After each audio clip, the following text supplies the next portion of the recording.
Hello दोस्तों, श्री शिवाय नमस्तोभ्रम। दोस्तों, आप लोगों का नीलकंठेश्वर महादेव चैनल पर स्वागत है। तो आप लोगों ने अभी तक श्रवण किया शिव महापुराण के रुद्र संहिता के अध्याय 40वें के पार्ट 1 का। आज हम अध्याय 40वां का पाठ करेंगे, आप लोगों को भी पढ़कर सुनाएंगे। तो कृपया वीडियो पर पूरा बने रहिएगा। और दोस्तों, सावन का महीना चल रहा है। मात्र शिव महापुराण के श्रवण कर लेने से हमारे जो पाप है, अपराध हैं, वो सब समाप्त हो जाते हैं। तो चलिए जानते हैं किस प्रकार नारद देवता मैना देवी को समझाते हैं। देवी, ये शिवा के पति नहीं है, अपितु भगवान केशव हरि हैं। भगवान शंकर के संपूर्ण कार्यों के अधिकारी तथा उनके प्रिय हैं। पार्वती के पति जो दूल्हा शिव हैं, उन्हें इनसे भी बढ़कर समझना चाहिए। उनकी शोभा का वर्णन मुझसे नहीं हो सकता। वे ही संपूर्ण ब्रह्मांड के अधिपति, सर्वेश्वर तथा स्वयं प्रकाश परमात्मा है। ब्रह्मा जी कहते हैं, नारद, तुम्हारी इस बात को सुनकर मैना ने उस शुभ लक्षणा उमा के महान धन वैभव से संपन्न सौभाग्यवती तथा तीनों कुलों के लिए सुखदायिनी माना। वे मुख पर प्रसन्नता लाकर प्रतियुक्त हृदय से अपने सर्वाधिक सौभाग्य का बारंबार वर्णन करती हुई बोली। मैना ने कहा, इस समय मैं पार्वती को जन्म देने के कारण सर्वदा धन्य हो गई। ये गिरीश्वर भी धन्य है तथा मेरा सब कुछ परम धन्य हो गया। जिन जिन अत्यंत तेजस्वी देवताओं और देवेश्वरों मैंने दर्शन किया, इन सब के जो पति हैं वे मेरी पुत्री के पति होंगे। उसके सौभाग्य का क्या वर्णन किया जाए। भगवान शिव को पति रूप में पाने के कारण पार्वती के सौभाग्य का 100 वर्षों से भी वर्णन नहीं किया जा सकता। ब्रह्मा जी कहते हैं, नारद, मैना ने प्रेम पूर्वक हृदय से जो ही उपर्युक्त बात कही, तो ही अद्भुत लीला करने वाले भगवान रुद्र सामने आ गए। तात उनके सभी गण अद्भुत तथा मैना के अहंकार को चूर करने वाले थे।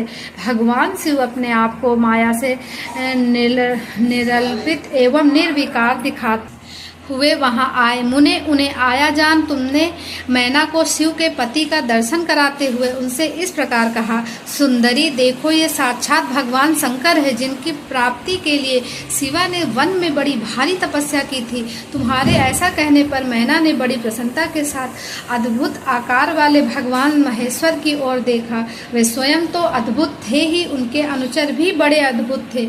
इतने में ही रुद्रदेव की परम अद्भुत सेना थी आ पहुंची, जो भूत प्रेत आदि से संयुक्त तथा नाना गणों से संपन्न थी। उनमें से कितने ही बावंडर का रूप धारण करके आए थे, कितने ही पताका की मरमर ध्वनि के समान शब्द करते थे। किन्हीं के मुंह टेढ़े थे तो कोई अत्यंत कुरूप दिखाई देते थे।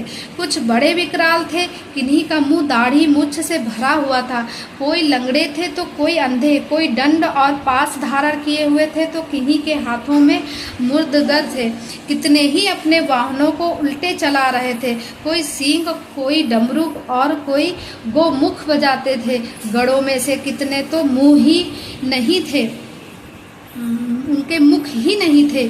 कितनों के मुख पीठ की ओर लगे थे और बहुतों के बहुतेरे मुख थे। इसी तरह कोई बिना हाथ के थे, किन्हीं के हाथ उल्टे लगे रहते थे। कितनों के बहुत से हाथ थे, कितने ही नेत्रहीन थे, किन्हीं के बहुत से नेत्र थे। किन्हीं के सिर ही नहीं थे और किन्हीं के बहुत खराब सिर थे। किन्हीं के कान ही नहीं थे और किन्हीं के बहुत से कान थे। इस तरह सभी गण नाना प्रकार की वेशभूषा धारण किए हुए तात वे विकृत आकार वाले अनेक प्रबल गण बड़े वीर और भयंकर थे। उनकी कोई संख्या नहीं थी। मुने, तुमने अंगुली द्वारा रुद्र गणों को दिखाते हुए मैना से कहा, वारायणे, तुम पहले भगवान हर के सेवकों को देखो, फिर उनका भी दर्शन करना। उन असंख्य भूत प्रेत आदि गणों को देखकर मैना तत्काल भय से व्याकुल हो गई। उन्हीं के बीच में भगवान शंकर भी थे, जो निर्गुण होते हुए भी परम गुणवान थे। वे वृषभ पर सवार थे।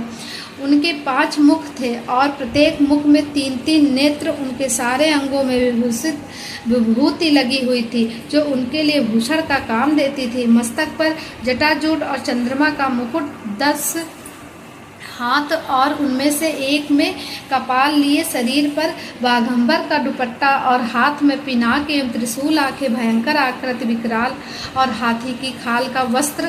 यह सब देखकर शिवा की माता बहुत डर गई, चकित हो गई, व्याकुल होकर कांपने लगी और उनकी बुद्धि चकरा गई। उस अवस्था में तुमने अंगुली से दिखाते हुए उनसे कहा, ये ही भगवान शिव। तुम्हारी यह बात सुनकर सती मैना दुख से भर गई और हवा के झोंके खाकर गिरी हुई लता के समान तुरंत भूमि पर गिर पड़ी। यह कैसा विकृत दृश्य है, मैं दुराग्रह में पड़कर ठगी गई। यो कहकर मैना उसी क्षण मूर्छित हो गई। तदनंतर सखियों ने जब नाना प्रकार के उपाय करके उनकी समुचित सेवा की, तब गिरिजा प्रिया मैना धीरे धीरे होश में आई। तो दोस्तों यहीं पर 40वां अध्याय संपूर्ण समाप्त होता है। इसके बाद की कहानी हम जानेंगे 41वें अध्याय में। तब तक के लिए श्री शिवाय नमस्तुभ्यं दोस्तों।